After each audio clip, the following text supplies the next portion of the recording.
এই যে ময়মনসিংহে যে হিন্দু ছেলেটাকে মারা হলো, এটার পরিণতি কি, ফলটা কি হলো দেখেন।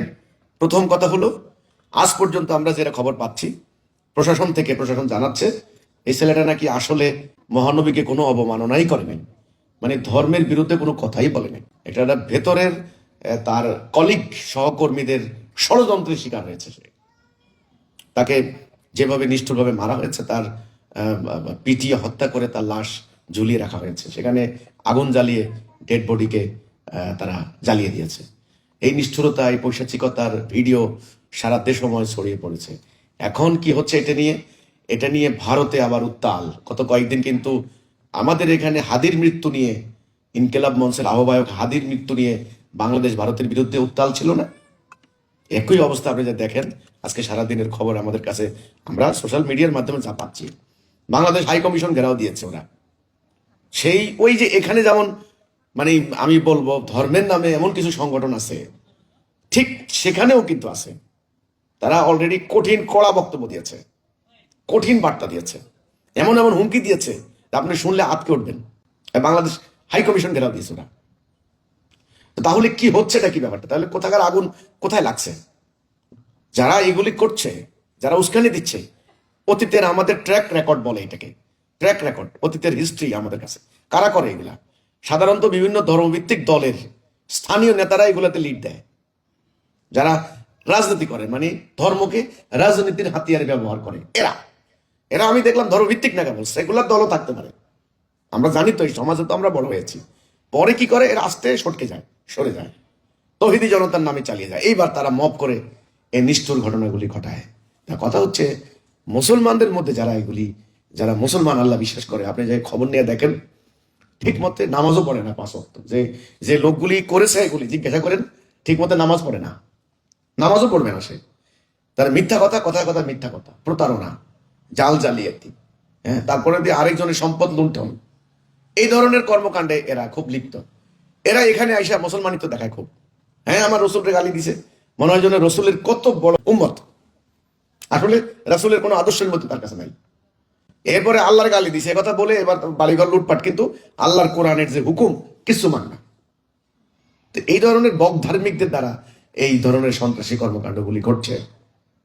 ইসলাম যদি তারা কোরআন পড়তো, সেখানে তারা কিন্তু এটা পাইতো যে আল্লাহ তাআলা কতখানি মানে গুজবের বিরুদ্ধে, মিথ্যার বিরুদ্ধে, একজনের দোষ আরেকজনকে চাপিয়ে না দেওয়ার, এক অন্যায়ের যেটুকু অন্যায় করছে তার বেশি তাকে শাস্তি না দেওয়া, যে কোনো অন্যায় করে নাই তাকে শাস্তি দেওয়া কত বড় অপরাধ।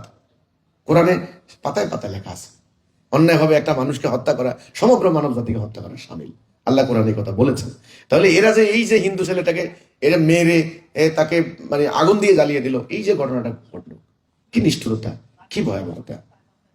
তো এখন এটা নিয়ে দুই দেশে এবার শুরু হয়েছে রাজনীতি। দেখবেন কদিন পরে রাজনীতি শুরু হবে। ওই ফ্যামিলি, যে ফ্যামিলির ছেলেটা মারা গেছে, ওই মানে ফ্যামিলির উপরে কত বড় কেয়ামত নেমে এসেছে। এই ছেলেটা ওদের ইনকাম করতো, সে রুজি করে খাওয়াইতো, আজকে তারা বাকরুদ্ধ। তারা বলছে যে আমরা অসহায়, এই দেশে আমাদের কোনো নিরাপত্তা নাই।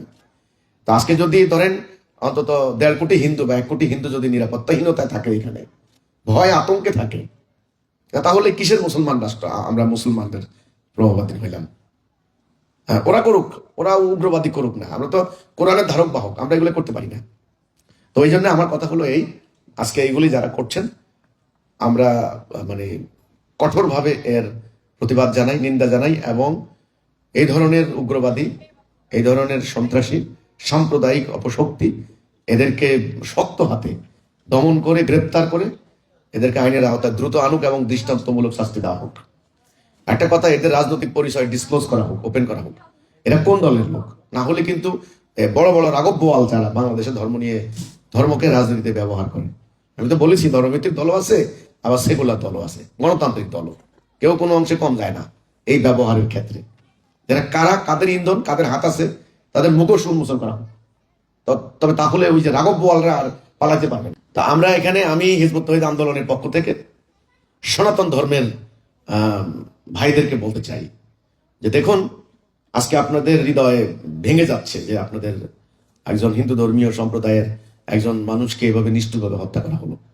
আপনারা হয়তো মনে করছেন যে মুসলমানদের এরকমই মুসলমানরা, বা আপনারা মনে করছেন ইসলাম বোধহয় এরকম।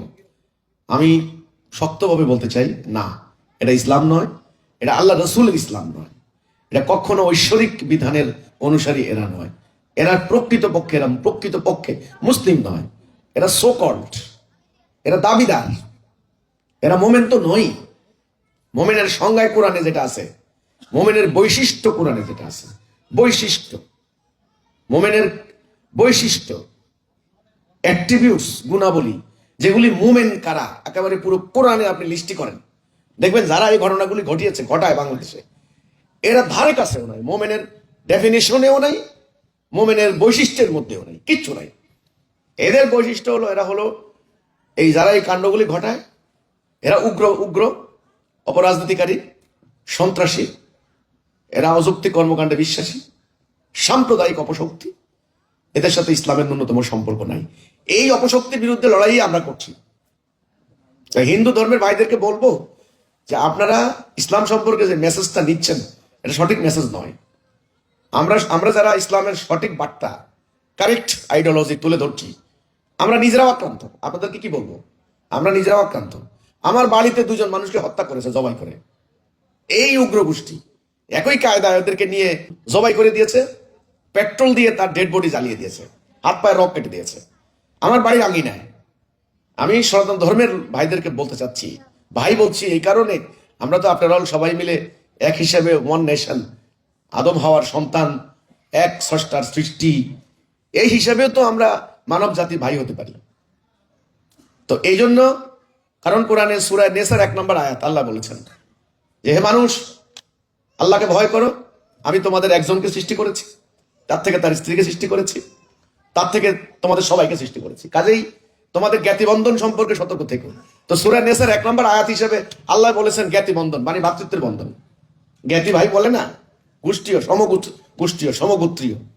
তো কাজে আমি এই জন্য বলছি যে আপনারা এই ধরনের পৈশাচিক ঘটনা, ন্যাক্করজনক ঘটনা, এই ধরনের উন্মাদনা দেখে আপনারা এটা মনে করবেন না যে সমানতালে ইসলামরে গালি দেওয়া বা ইসলামরে খারাপ মনে করা, কোরআনকে অসম্মান করা, এটা দয়া করে করবেন না।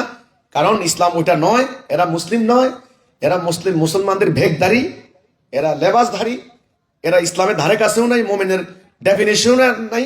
মোমেনদের কোনো কোরআনে বর্ণিত, পবিত্র কোরআন আমার হাতে আছে, পবিত্র কোরআন দেখেন, পবিত্র কোরআনে বর্ণিত মোমেনের যে বৈশিষ্ট্য, চরিত্র, এর ধারে কাছেও নাই, এ সোজা কথা। তো এই হচ্ছে আমার কথাটা। পরিস্থিতি ভালো নয়।